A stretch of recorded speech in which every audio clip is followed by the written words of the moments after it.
Stocks just had their best first quarter in 5 years. Here's where strategists think the market is headed. Stocks ripped higher in the first 3 months of the year amid investor bets that the U.S. economy remains on solid footing. Now, the key debate on Wall Street entering the second quarter is whether the S&P 500, GSP, has any more room to run after its best start to a year since 2019.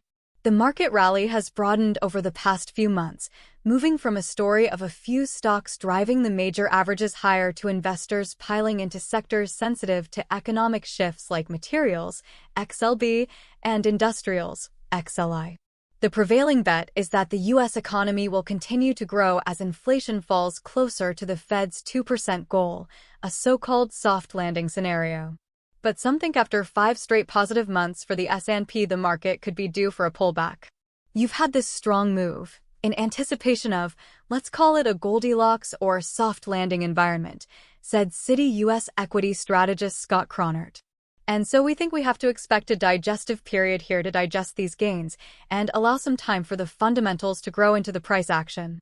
Cronert holds a 5,100 call on the S&P 500 and hasn't shifted that forecast higher as his team waits for more confirmation that economic growth remains resilient and earnings will come in better than currently priced into the market. The equity strategy team at Goldman Sachs sits in a similar position, maintaining a 5,200 year-end target for the S&P 500.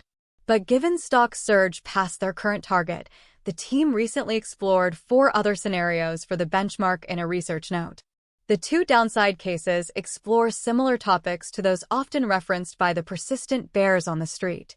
One is where the market's expectations for earnings in large-cap tech are too optimistic, and that brings down the whole market.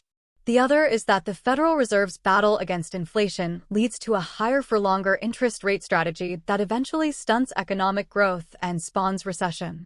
Both negative scenarios would lead to the S&P 500 hitting 4,500 per Goldman's estimates. And some on Wall Street believe that downside scenario is the most likely outcome.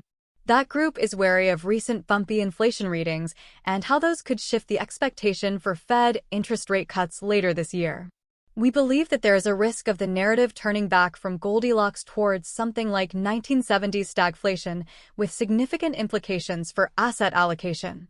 J.P. Morgan chief market strategist Marko Kolanovic wrote in a note to clients on February 21st. He's maintained a call for the S&P 500 to fall to 4,200 by the end of the year.